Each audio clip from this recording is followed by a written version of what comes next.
too early, please. Oh shit. Oh shit. Send it. Be careful, Lupus, Lupus. No, Lupus. Familiar situation? It's happening in co-op games across the galaxy right now. You could be next. Oh yeah, unless you make the most important decision of your life. And join our exciting and fun story in a new video. Join PressX. Become a part of our video game community.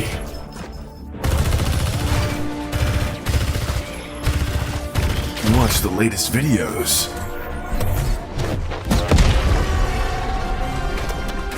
And share the video with your friends for the glory of democracy. Like it. Push the bell. Subscribe to PressX.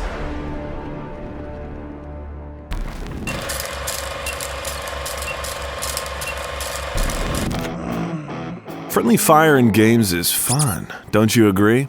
Well, then you just played the wrong games from the wrong studios. If developers truly like what they create, like to experiment, and the very same friendly fire is on top, then what will come out in the end? That's right. There's a cheerful, frenzied cocktail with a bunch of ridiculous and funny situations, in which one's butt is on fire. No. I'm dead. We're all dead. The other is laughing. And the rest are simply shocked. And if you season this cocktail with humor, banter, and irony, then you get games from Arrowhead Studio. And this is exactly how Helldivers 2 has turned out, because its developers really love their games. Today we'll talk about the real madmen of their business, the Arrowhead Studio, and what exactly is the secret of the stunning success of Helldivers and Magicka. Let's find out in which campus they started their journey, and why it is always important to read the contract before signing it. You're watching PressX. Sit back, call Stratagem of Tasty Treats, and let's get started.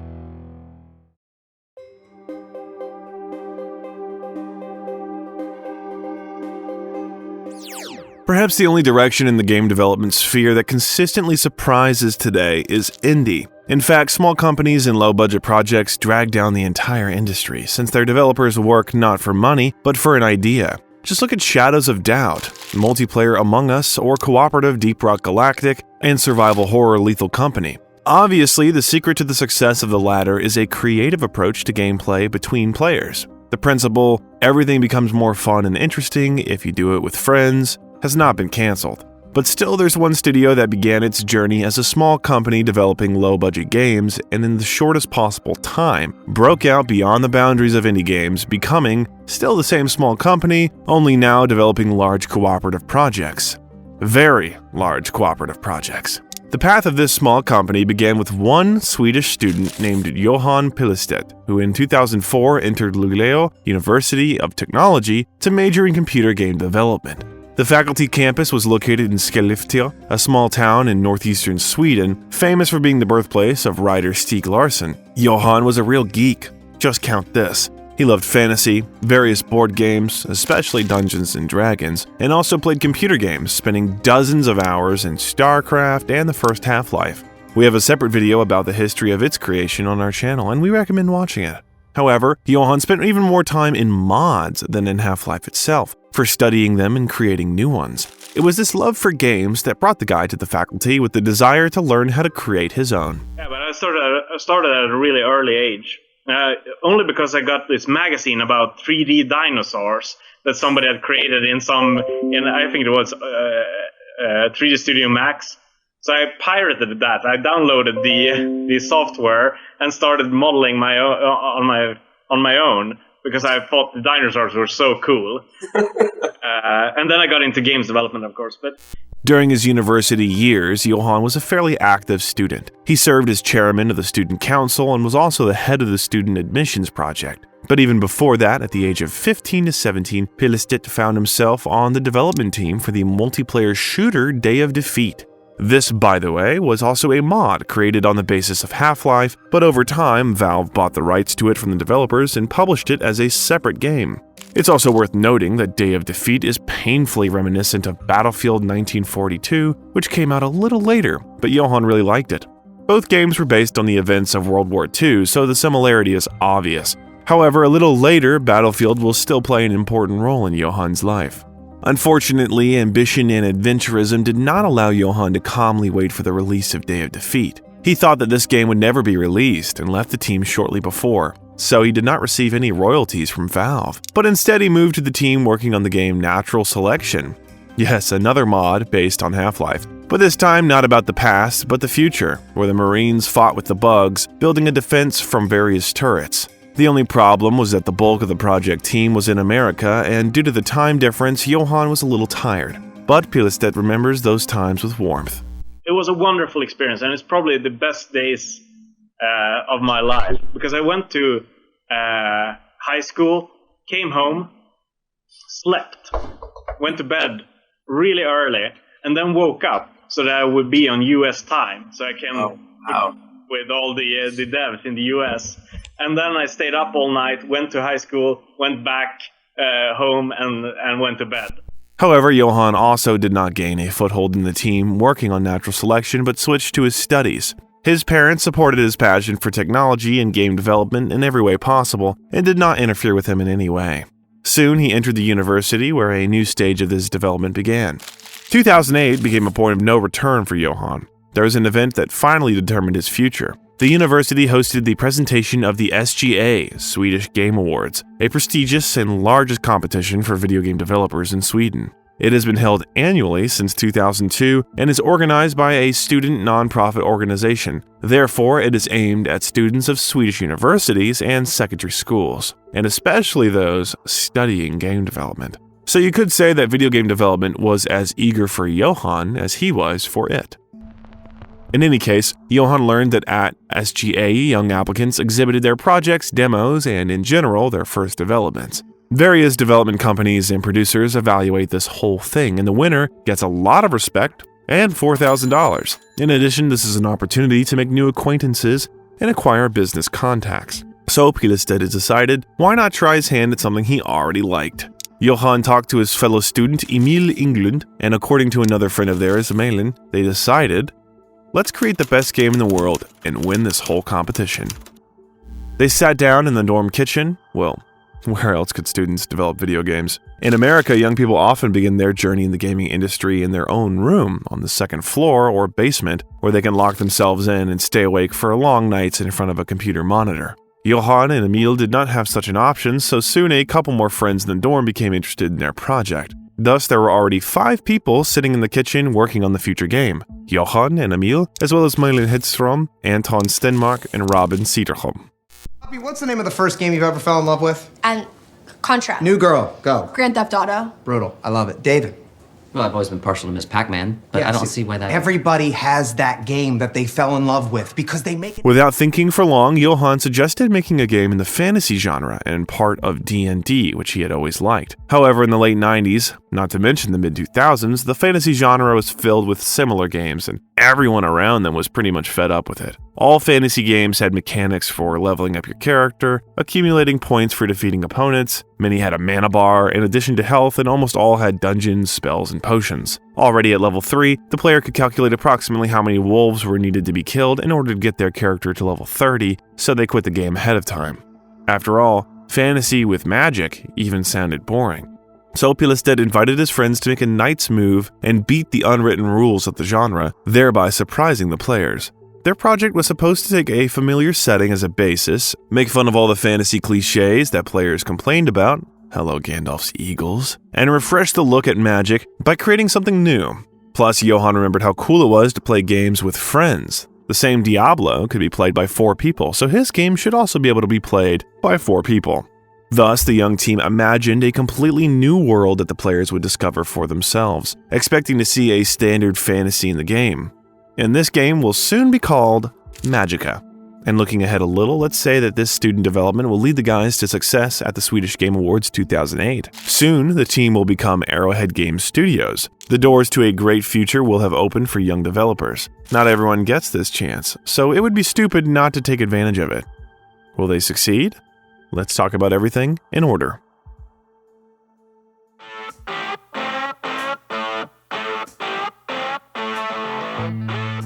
The development of the same Magicka that we know today was carried out in a relaxed and fun atmosphere. The team that needed designers and animators grew to 8 people, and in a short time they assembled the first prototype of the future game to present it at the competition. The prototype of the game was based on several ideas that became the main ones. The game world was largely based on Norse mythology, the Lord of the Rings setting, and took inspiration from other fantasy game universes such as Warhammer and Diablo. But the main idea of the game was different because the player's goal was not to upgrade and strengthen their own characters, but to discover the world, new opportunities, and most importantly, have fun. Unlike traditional role-playing games in the magic and fantasy genres, Magicka does not have a character class structure. There is no division into warrior, healer, paladin, or mage. Just like there's no mana bar or energy meter that limits the use of various abilities. Players literally have access to every spell from the very beginning of the game, including most of the most powerful ones. You just need to show a little ingenuity, or learn to cast a specific spell through trial and error. In the words of Johan Pilestedt himself, it should make the player feel as if they were taming the secret arcade energies of the world and not just tapping a button to drain an impersonal mana bar. If you remember, we once talked on the channel about the immersive sim genre and mentioned the talented development team with the Arcane studio. If you haven't watched it, the link to that video will now appear in the upper corner of the screen. Be sure to watch it. So in that video, we mentioned one old immersive RPG, Arx Fatalis. The game was in first person, and the player had to draw a magic spell with their own hands, or rather with the mouse. Most likely, Johan and his friends liked this idea, so they added something similar to their game. In the early version of Magicka, spells were drawn with the joysticks. However, this had to be done carefully, which was, to put it mildly, quite inconvenient. Fortunately, in the release version of the game, the principle of combining spells would change. The original Magicka prototype was rendered in pixelated 2D, which looked pretty good. At that time, young developers couldn't afford any high-quality graphics, but pixel art was quite simple and quick to make, ideal for making a project in time for a competition. Johan and his team of developer friends went to the competition knowing that their project was not perfect, but it was quite innovative, so they should definitely receive an award in the Most Innovative Game category. However, imagine their surprise when this award went to a completely different project. And which one? Just look at this.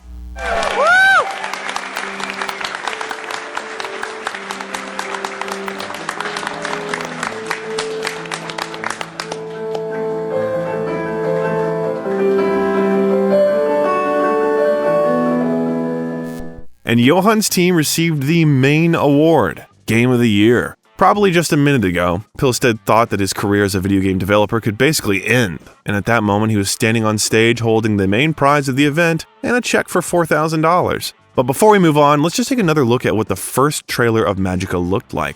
Judging by it, the team already had an idea what to name their future studio, and what's most interesting is what the game's splash screen will be. They're taking a home squad!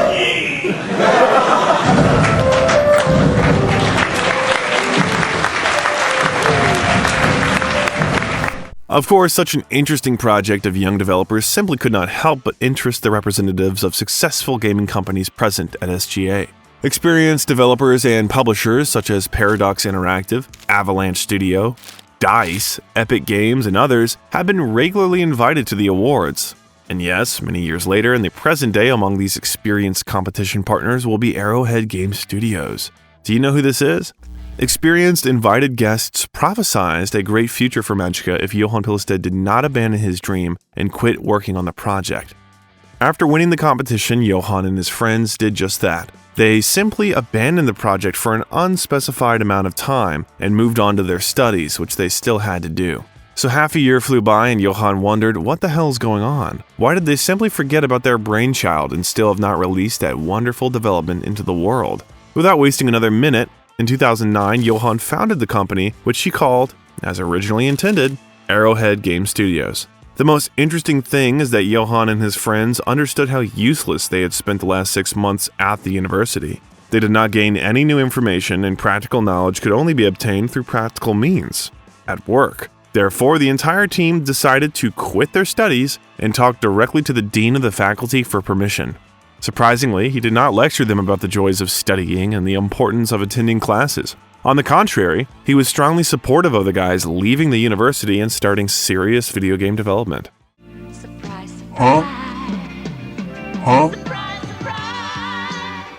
At the same time, it was not something like, "You've failed, you won't see your diploma."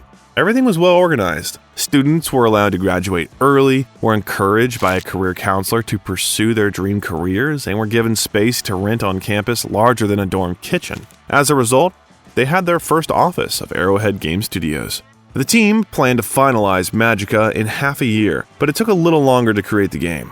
24 months. That is 2 whole years. And this despite the fact that in addition to those 8 team members, 4 more freelancers worked on the project. Naturally, everyone worked with sheer enthusiasm. There was no talk of any wages, and all of $4,000 of the prize money was spent simply on food and rent of premises. According to Johan himself, the team often ate cheap fast food, including the popular Swedish meatballs köttbullar.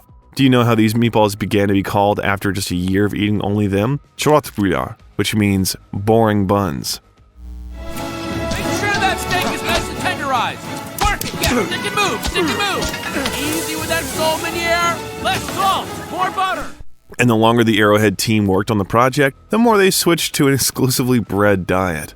The team wasted a lot of time developing some elements or game functions that were not useful at all in the future. Initially, they made 2 single-player campaigns with branched level construction, which is why some of the players' decisions could lead them to one place and others to another. It was impossible to see the entire game at once. Then the team talked and decided to leave just 1 game campaign, but bring it to perfection.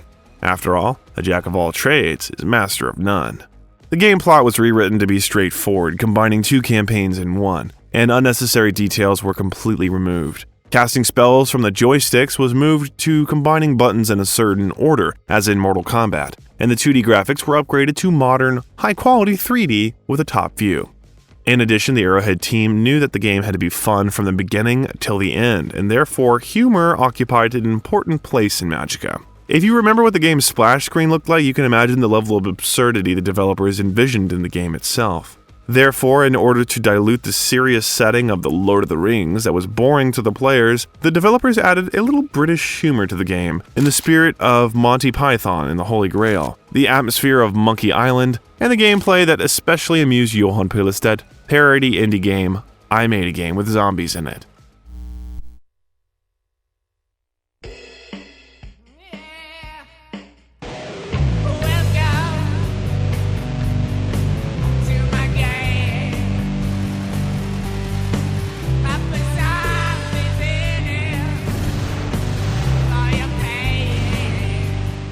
Arrowhead tried to make fun of genre cliches, and therefore, sitting with their small team in a cramped room, they constantly threw new ideas and jokes at each other. The one of the programmers would have paper wrapped around his hands so that he could code better being a robot. Then they would tape Johan's hands to a glass with a straw because he was always spilling something. Humor just came out of thin air. Let's just make all animals except the dead moose out of wood, like toys? Well, they did it for fun. What if the Warlocks had captured the king inside the king's hall and built this really elaborate James Bond-esque drill powered by a bicycle-riding orc to kill said king? And even, it'd be great if the druids had a Monty Python, Knights Who Say Ni kind of voice. And when the team needed a fictional language in the game, like Simlish or ones like in The Legend of Zelda, one of the developers simply babbled nonsense into a microphone, similar to speech with schizophagia. It's funny that the team liked these phrases so much that they began to use them during communication. Wow! Ni rappa! You sang titter ner Fritzl, ni vet visa titter. In general, they did a great job on the sound in Magicka. The game played pleasant, playful music, as if you'd opened the construction mode in The Sims.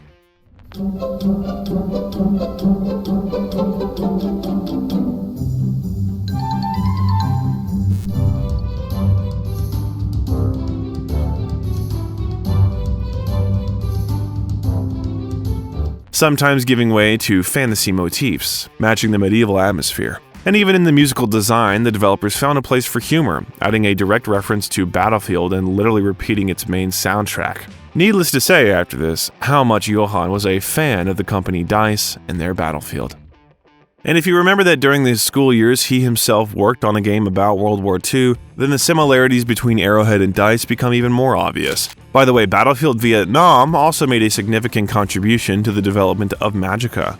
You ask how? Well, one of the developers thought it would be funny to add a Vietnam War-era machine gun to a game about magic. And here we go. Third level of the game, M60 machine gun. Signed, sealed, delivered.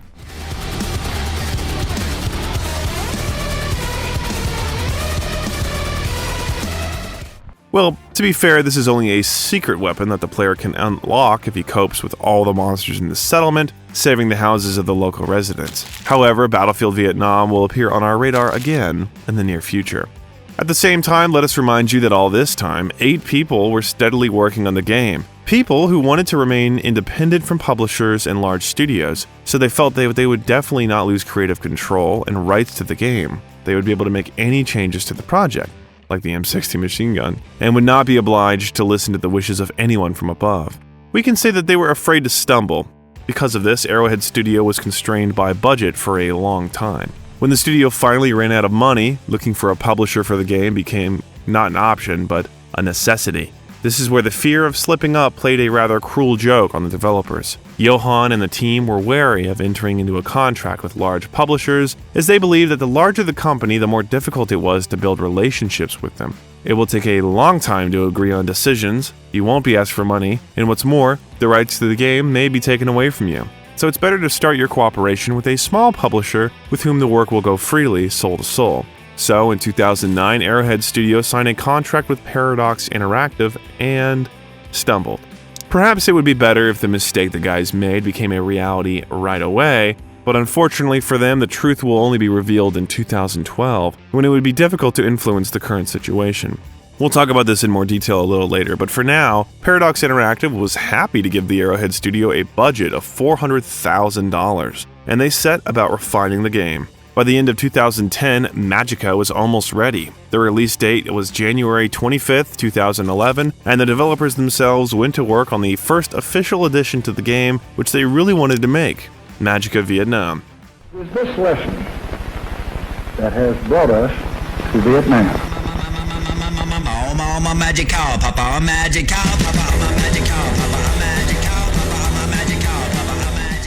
With this expansion, young developers have expanded their creative freedom even further. They added enemies stylized as the Viet Cong, weapons from the Vietnam War, and even came up with a new type of magic for players, napalm, which was essentially an airstrike with napalm. Such a bold decision showed that the Arrowhead team were crazy creatives who knew no boundaries. They showed that you could laugh at everything if you knew when to stop. There was even a case when, at the E3 game presentation, the Magicka team hung up their promo poster for their game, styling it as The Elder Scrolls V Skyrim, which was released that year. It was actually the same poster, and perhaps this joke would have gone unnoticed if the Arrowhead booth had not been located next to the Bethesda booth. They threatened Arrowhead with a lawsuit, so they didn't want to joke like that anymore. Of course, the studio was young and inexperienced, so it was forced to cope with all the challenges along the way somehow on its own. When Arrowhead could not find the right solution, for example during game development, it turned to other experienced Swedish studios for advice. They enjoyed playing Magicka and pointed out the shortcomings they noticed during the game, like adding difficulty levels to the game, manual saving to replace checkpoints, simplifying magic and disabling the friendly fire. Yes, we will listen, the developers obviously thought, and left almost everything as it was. Johan and the company knew that by simplifying the game and making it for everyone, they would turn the game into no one's. After all this advice from experienced studios was leading the game towards a certain genre, and the guys from Arrowhead were trying to get away from this very genre. Therefore, they would continue to adhere to this unspoken rule in the future. In their opinion, the player should feel interested in the game through their own learning. The difficulty level of the game should be dictated by the player's skill, and the better they do at combining magic, the easier it would be for them to progress through the story, and the friendly fire adds unpredictability and fun to the game. We can say that this determined the vector of development at Arrowhead Studio in the future. Oh, oops. Whoa! Yeah, also, when we cross beams of opposite types, it'll explode. You can make spells in the game from 8 different abilities. There are also elements which can be used in different ways. In addition to the magic of fire, wind, water, earth, healing, shield, lightning, and energy itself, the player could cast this magic with a forward shot, a blow to the area around them, cast it on themselves and on a weapon. You could cast mines for damage, or you could cast mines for healing, just like, for example, a laser. There were so many spells in the game that even the developers didn't know about them all, and it was the players' exploration of all these spells that aroused childish excitement in them and led to random team kills that did not get boring from the beginning to the very end of the game. It was friendly fire that created a bunch of ridiculous situations in the early version of the game, including random killings of party members. The developers noticed this and decided to slightly adjust the power of spells and the opponent's health. Thus, they increased the likelihood of a team kill if an ally stood in the enemy's line of fire, or if the magic rays of party members converged in one place.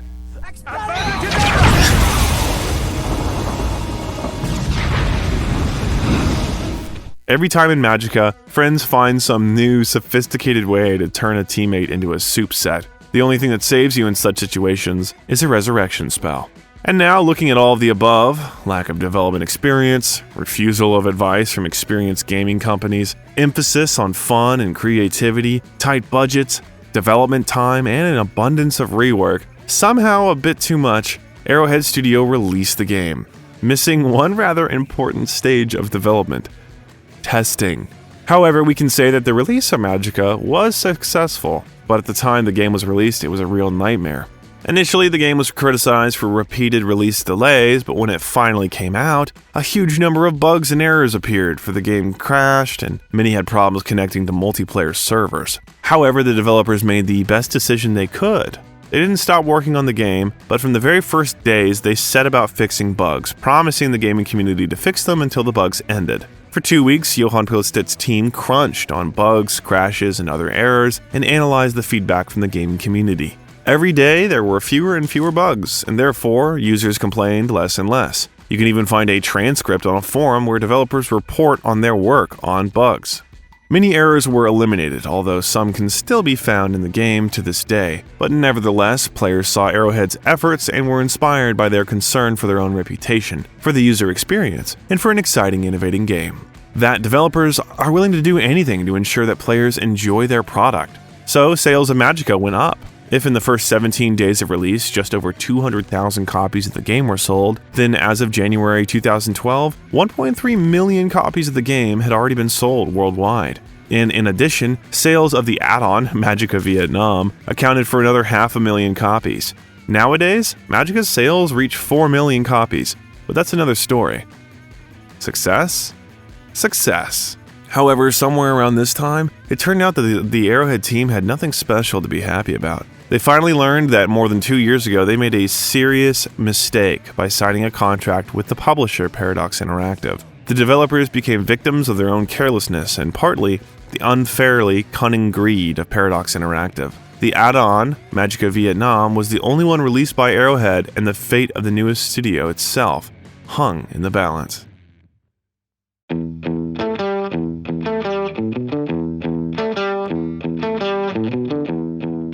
Finishing work on the game in a short time, Arrowhead Studio was forced to cut out many interesting ideas, references, and ideas from Magicka. This allowed them to prepare the game for release on time, but the team could not give up ideas and throw away all the invented content that they did not have time to implement in the game. Therefore, they decided to compensate for this with additions, and approached the publisher with a similar proposal.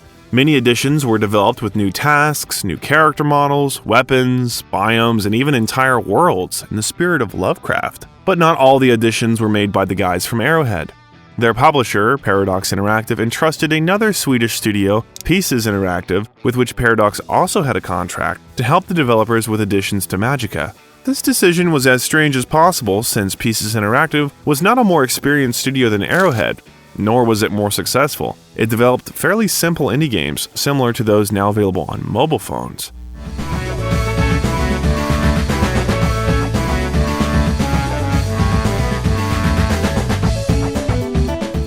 Well, at best, there was something like this.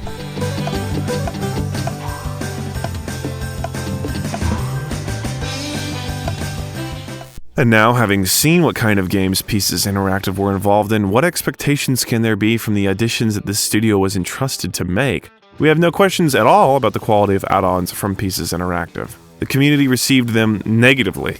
and was critical of the innovations of inexperienced developers. I don't even want to blame Pieces Interactive for this, because they couldn't have done better. The only question that arises looking at this whole situation is why did Paradox entrust them with such work, and why didn't they give it to Johan and Arrowhead? Johan wanted to send Magicka into space to aliens in one DLC. By the way, his desire to make Magicka in space would come back to haunt everyone. On the other hand, Johan had this desire even earlier. During the creation of Magicka Vietnam, there were already many different mechanics there, such as the ability to hide behind cover, call in an airstrike, and throw grenades with a staff. It reminds me of one game, but it's too early for it to appear, and the fateful stage of Arrowhead's development has only just begun. Then Johan thought that since the additions to Magicka were not going well, it was time to make a new game, and the studio began developing a 2D shooter, The Showdown Effect, inspired by action movies of the 80s to 90s. In fact, even 2.5D, also with multiplayer, somewhat reminiscent of the later Team Fortress 2. To write the code, they used the same BitSquid engine on which Magicka was created. They came up with a multi-level branching map, gave the player a melee and long-range weapons, the ability to actively move around the level using parkour, and 4 opponents on the server whom the player had to outscore.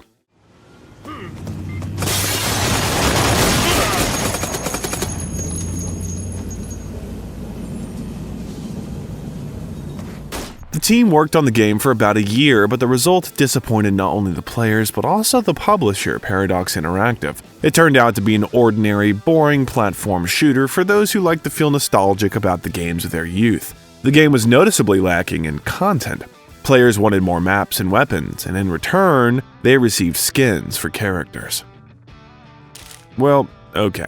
Big deal. That was Pilisted's plan, after all. However, the main problem of the game was again bugs, freezes, and poor optimization. Paradox did not torment developers for long with their attempts to save the project. Online fell, no matter what they did. After some time, the Showdown Effect was simply removed from sale. Johan thought a little about this failure and decided that he and his team should do what they do best. Well, what do they do best? Of course, have fun and get creative at Magicka. Why reinvent the wheel if they're excellent at making fun of the canons of the fantasy genre and have already gathered a decent fan base around them?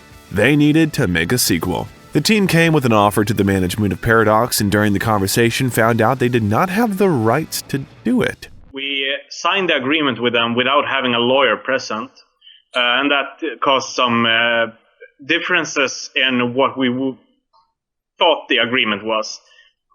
So our relationship with Paradox, with a game that is that sells that amount of copies and makes the amount of profit that Magicka did, we sort of had differences in what we thought we would earn and what they earned. And we were pretty young at that time as a studio, so we didn't fully understand the agreements we were signing. Obviously, Magicka was going to make a huge amount of money for the publisher, and some of that money Arrowhead was also going to receive. And although the numbers themselves were not publicly disclosed, it's clear that Arrowhead received amounts that were a couple of zeros less. And it would be fine if the problem was only about money. The problem was that no matter how much Arrowhead wanted to make a sequel to their first game, the contract they signed stipulated that all rights to the Magicka series now belonged to Paradox. Did they even read what they signed? Hard to tell. Probably both sides are to blame for the current situation because the publishers also did not make many concessions. The contract was initially drawn up not favorably for Arrowhead, but when they asked for better conditions for themselves, Paradox told them that they would definitely consider their offer and simply gave the Magicka sequel to the Pieces Interactive studio. Yes, the publisher entrusted the development of a sequel to a successful game to a studio that screwed up the development of add-ons. In general, Paradox put an end to the Magicka series before the release of the expectedly disastrous second part of the game. Well, the Arrowhead studio, having accepted defeat in this situation, went in search of a new publisher. And according to Johan Pilisted, they even managed to find 2 new publishers. Unfortunately, Johan was deeply mistaken in his theory that working with a small publisher would be easy. He decided that their studio should try working with a big publisher. And how surprised he was when he found out that working with a big publisher was much easier. This big publisher turned out to be Warner Bros. Games. But the weird thing is that when we signed with Warner Brothers, we had an awesome relationship. It was really nice people that were our producers and our biz devs. Everybody was really friendly, and we're like, this is not the way we've heard that the games industry works. It's supposed to be, Sauron cracking down on the... Yeah, that's right. On you lowly, that's right, hobbits. Yeah, exactly. Like, please, give us some money and we will develop for bread. Well, Arrowhead decided that it was time to expand and take on more responsibilities. The guys wanted to prove to themselves and the entire gaming community that they were capable of more. So, shortly after parting with Paradox, the developers moved to a new stylish office located in the very center of Stockholm. They planned to start working on 2 projects at once, so it was decided to double the team. The only negative that Arrowhead saw in this was the departure from the lighthearted nature of their small team, in which it was fun to work. Ideas were thrown collectively, and processes were fast and easy. Then Johan realized that it was possible to divide the increased team into 2 small teams, each of which would work on its own project. Likewise, Arrowhead will be able to complete projects faster, and the corporate style, or rather, the lack thereof, will remain at the same level. As a result, one part of the Arrowhead team received from publisher Warner Bros. Games an offer to develop a remake of their old game Gauntlet, a cooperative arcade game in the hack-and-slash genre with 4 fantasy characters destroying opponents. The team took on this task with pleasure since they not only liked Gauntlet, it was also one of the sources of inspiration for Magicka. The other part of the team set to work on a new, innovative cooperative game for which an agreement was concluded with the second major publisher, Sony. And this game, in a sense, Magicka in the future, Magicka about war, about firearms and airstrikes. It became the implementation of the idea that we already mentioned in the video today. The team set out to create Helldivers for the glory of democracy. Signing contracts with new publishers had a positive effect on the developers. Once in an interview, Johan admitted how significant the difference was in working with a large publisher compared to what it was before. Getting signed and working with these huge partners. We're also partnering with Warner Brothers to make Gauntlet, and both of these huge publishers, you would expect them to be more corporate, more like strict and harder because they are huge. But actually, it's the opposite. They are so relaxed and they're so super chill.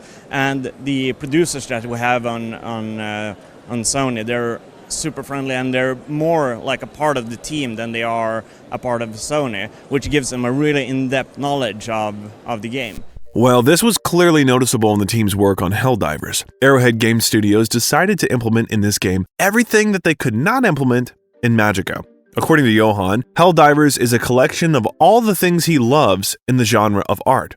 Philisted's love of StarCraft and Warhammer 40k materialized in the form of robotic vehicles, dreadnoughts, cannons, and heavily armored opponents of 3 hostile races. And the love for space and aliens resulted in the game's setting, literally transferring the concept of the game into the Starship Troopers universe.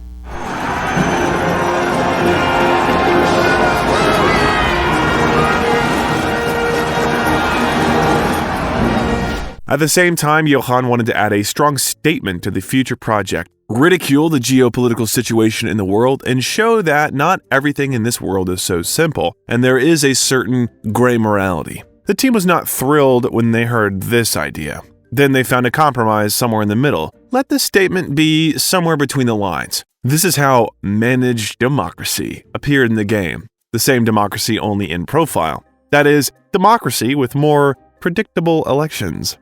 Everyone knows such examples. Pseudo-democracy has become more than just a way to elect a government. It has become a creed for which the inhabitants of Super Earth fight, without even fully realizing what it means. People in the game live on a futuristic Earth only under the cool name Super Earth. Well, the planet is surrounded by 3 hostile races: beetles, cyborgs or automatons, and the Illuminate. And according to the local government, humanity is somehow obliged to conquer them. For this purpose, a special group, Helldivers, has been created, the role in which goes to the player. The sense of humor that originated in Magicka is further developed in Helldivers. If already in the add-on about Vietnam there were options to fire from behind cover and throw freedom grenades and hit enemies with napalm, here these options have reached a new level. It could cover everyone, even the players themselves.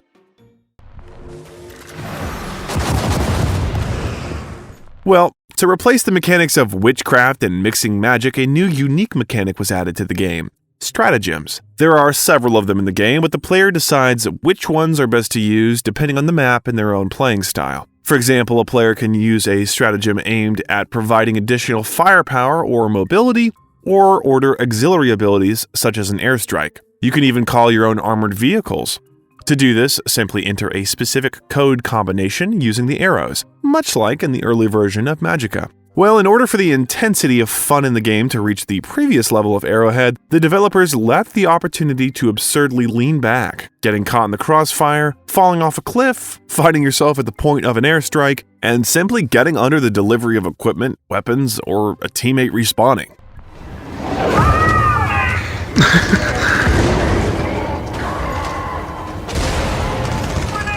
With each level, the player understands the game better and more quickly dodges supplies of equipment, handles a flamethrower more carefully, runs in advance from an airstrike that once again has been missed by someone from the team, and knows exactly what the explosion radius of grenades is. Although, when the real heat begins at the level, it's easy not to follow the direction of fire of the allied turret and feel the taste of democracy in your own skin. So in co-op with friends, the fun does not subside until the very end of the game.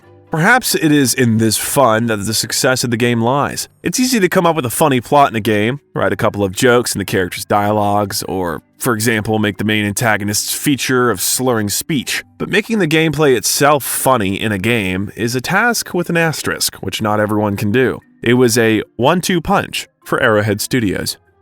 Remember at the beginning of the video, we said that with the development of technology in the video game industry, games have stagnated and new projects have become mostly uninteresting? Yes, in recent years, interesting projects are still appearing, but this happens much less frequently than before. So this is not only our observation. Johan Pillestedt also thinks so. In an interview about the release of Helldivers, Johan said that the trend in games is to dig deeper into the story, but no matter how much you love these games, sometimes you just want to go back to the basic entertainment and laugh on the couch with your friends. Whether in Magicka or Helldivers, the gameplay is more interesting than the story itself. Pillestedt likes the tension created during combat in Helldivers when the player is forced to enter a stratagem combination. Pillestedt himself compares this to the tension of playing a board game like D&D, where everything depends on your dice roll. Like you sort of have the suspense of inputting the combination, that's sort of shaking the die, and then you use the ability, and then you have like a duration of maybe 5 up to 15 seconds before you actually get what you ordered, because you need to prepare it in space. Also, no, it's just basically because we want that suspense. And that's sort of like when you throw the die and the die rolls, and then you get the outcome, and that's when things happen. So we wanted to capture that sort of essence of suspense, and we've done this in many, many ways. And we're trying to further that even more, because that's one of the things that we realized in the previous games that we did, that the suspense before something hilarious happens is like boost the hilarious part by 1,000,000, and we want to sort of capture that. However, the most interesting thing is that the developers implemented in the game not just co-op with friends, but further expanded the interaction between players. The game now has full-fledged cross-platform multiplayer. Okay, this is a joke. Today, you won't surprise anyone with multiplayer, and it was in other projects of the Arrowhead Studio, but what the developers really surprised the players with was the Galactic Campaign, a special mode where absolutely the entire community of Helldivers players influenced the global progression of the game. To be honest, even today, it's difficult to imagine such a thing. There is a universe with many planets on which the forces of enemy factions are stationed, and the more players defeat one faction or another, the more the overall front line moves forward. And with their joint efforts, players can reach the aliens' home planet and defeat them there completely, thereby eliminating the faction from the Galactic Campaign. If the players lose the battles, then the campaign will develop in such a way that users will have to fight space invaders on Super Earth. Super Duper Earth. So where were we?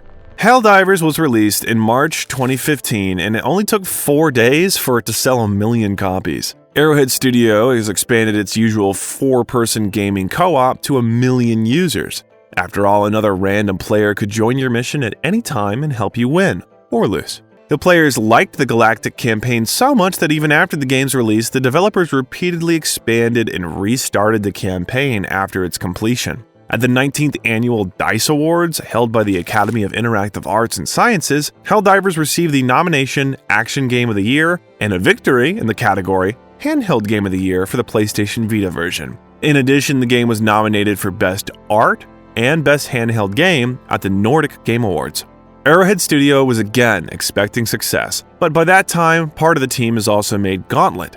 The hit, however, was not as successful as Helldivers and received moderate ratings and reviews from gaming publications. But the studio did not place a big bet on the project.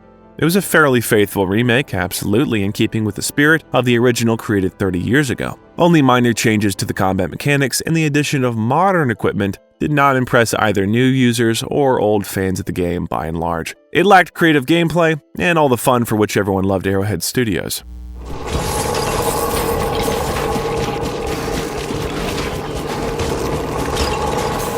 Actually, this is why Gauntlet did not receive a sequel, unlike Helldivers. The fans were so delighted with the game that they even wrote letters of gratitude to the developers, and they in turn continued to delight the fans with periodic updates and additions to the game in the form of new stratagems, weapons, and other things.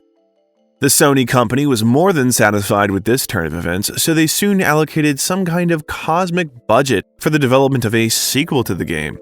And of course, you understand how it turned out.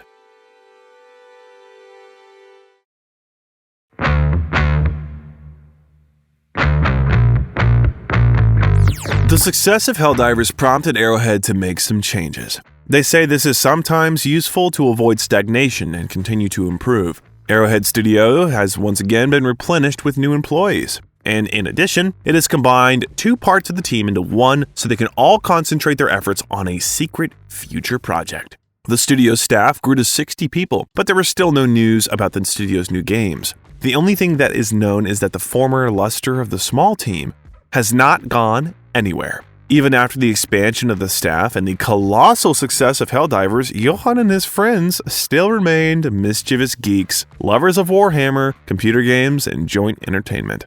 The team still got together to drink beer on movie night, play paintball, or race each other on go-karts. They could spend a grueling day developing or implementing an update to Helldivers, and at the end of the day, sit down and play it together. And basically, they still regularly hold competitions in the company in Dota 2, Left 4 Dead, and other cooperative games. According to the company members themselves, they're not just a well-coordinated team, but a full-fledged family that bakes cookies together on weekends and sees off the family members with a sweet cake when they leave. In a word, if you have the opportunity, just Google it and take a look at the Arrowhead Game Studios blog at your leisure. But be careful, the photos there will probably make you cry and slightly jealous.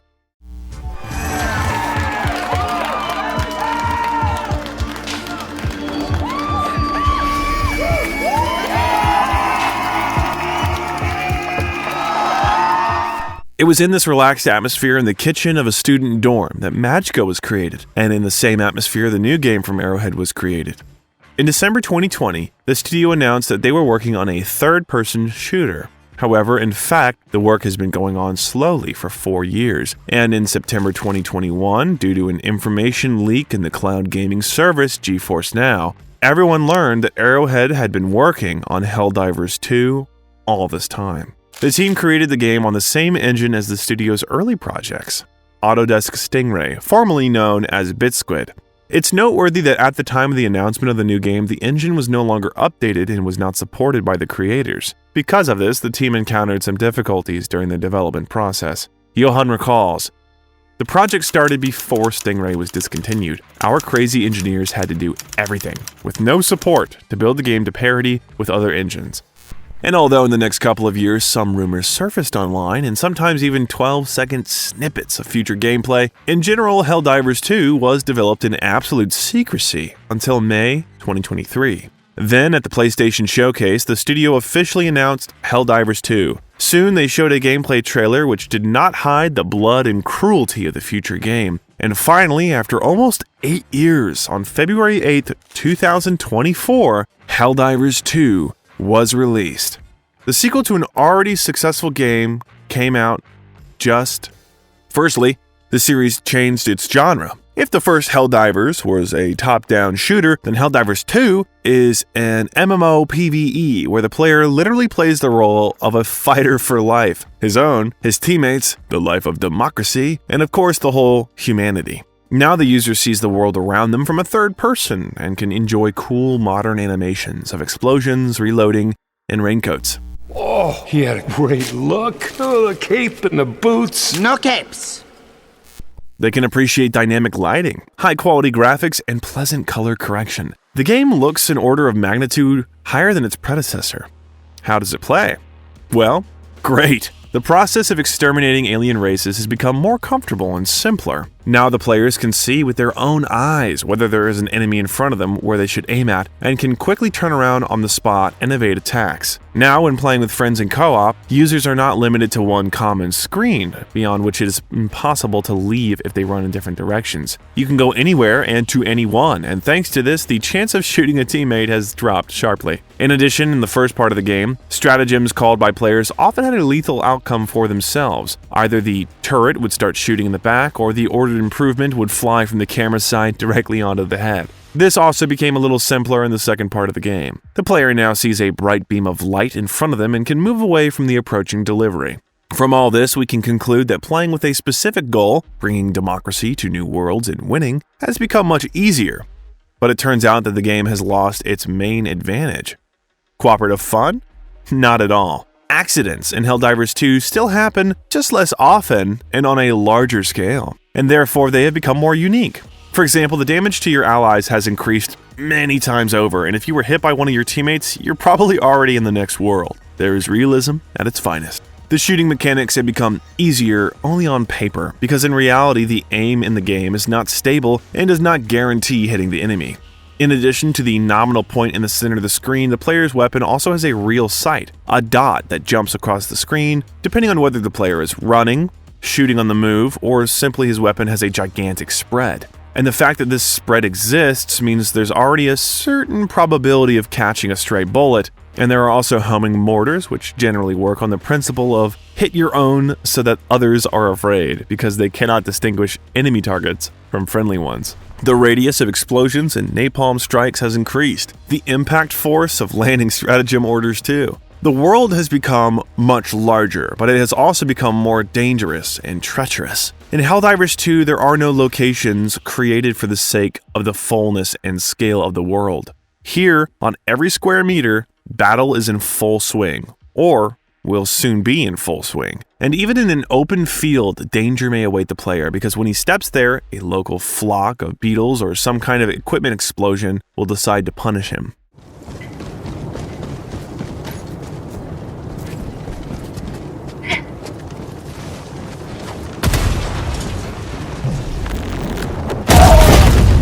By the way, have you noticed how much some beetles resemble antlions from the Half-Life series in their appearance and behavior? They fly up to the player in the same way on their small wings and hit with their front paws. Still, Half-Life is one of Pilistep's favorite games. And how does the landing of Helldivers from a spaceship onto a planet resemble a similar process in Doom Eternal? Even the design of the ship is similar. But let's get back to the actual gameplay of Helldivers 2.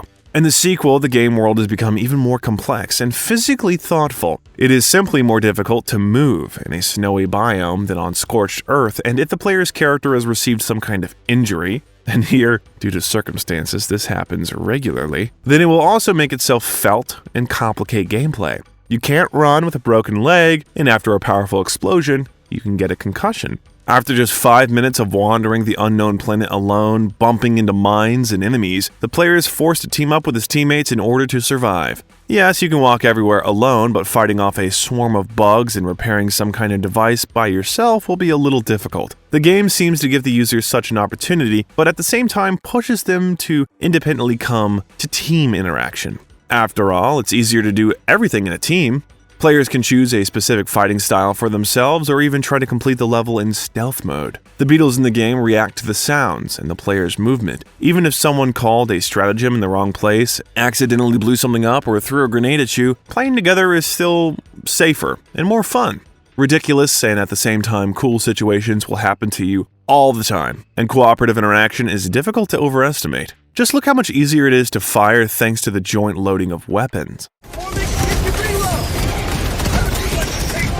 And in addition to this, teammates can supply ammo, heal with first aid kits, or pick up equipment dropped from the player after death. In addition, the game has storage facilities that open only when you press 2 buttons at the same time, and it's easier to set up a radio antenna if your friend tells you its position at that moment. In general, co-op in Helldivers 2 has reached an even higher level. This time, Arrowhead Studio has finalized the Galactic War campaign and now makes more sense than it did in the first part of the game. That is, as before, victories and defeats of players in the campaign bring the front line closer or further away. However, now for successful attacks on new territories, players receive rewards as well as bonus stratagems for the duration of subsequent expansions. Arrowhead Studios has made all player participants in one common ecosystem, in which the participation of each user is important. Even someone as highly respected as Johan Pillestedt, after all, the developer and founder of Arrowhead, likes the resulting product so much that he himself is not averse to logging on the server and putting the bugs in their place. Just look at the developer's reaction to one of the game moments. Grenade launcher, I should have called it in. Leg it. I got you. Oh, leg it? Let's run. Oh, run, got it. Okay, grenade launcher. Huh. Thank you. You're welcome. Wait, orbital strike! Oh no! This is the most heinous operational modifier. And besides this, Johan, like other members of the company, can interfere with the gameplay. As the game master of his favorite D&D, Pillestedt can enter games and facilitate one or another outcome of the battle, either pouring equipment and resources for players or organizing a Terminator salvation, adding more and more new waves of opponents. In the first weeks after the game's release, studio staff observed players and influenced gameplay in real time. All this played into the popularity of Helldivers 2, and thus it reached 500,000 simultaneous users in the first 2 weeks. The developers did not expect this and did not realize that the game servers would fall. By the third week of release, the developers had eliminated all problems with logging into the game, and the maximum online increased to a whopping 800,000 concurrent players. Truth be told, today the game has sold a significantly larger number of copies. Arrowhead Studio turned the idea of a 4-person cooperative into an 8 million person cooperative, and this is probably not the final point in the history of the game, and in the history of the Arrowhead Studio. Most likely, players can expect stable updates and additions to Helldivers 2. After all, they themselves enjoy what they do.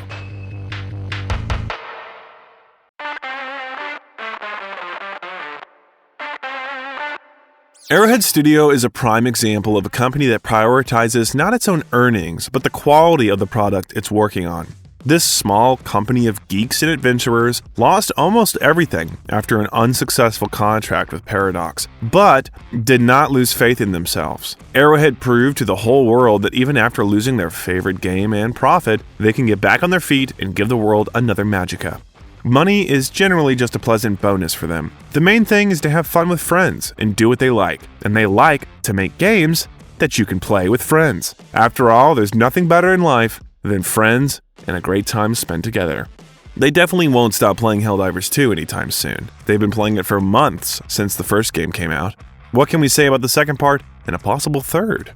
Yes, such thoughts are circulating in the Arrowhead team. According to Johan Pillestedt, they still haven't implemented all the ideas that come to their minds in the game, so they probably will continue to make the games that they themselves enjoy playing. They don't care what's trending today, they set trends. And as long as there are such cheerful and passionate gaming geeks in the field of video games as the Blizzard company once did, or the current Arrowhead Studio, unique and inimitable projects will appear in the world, in which you can feel the soul invested by the developers, and which will be the interest of millions of geeks like them. By the way, if you're interested in the history of the Blizzard company, be sure to watch the video dedicated to it on our channel. You can also watch our other videos that appeared on your screen. Don't forget to like this video and subscribe to the channel if you haven't yet. And that's all for today. Thank you for watching this video to the end.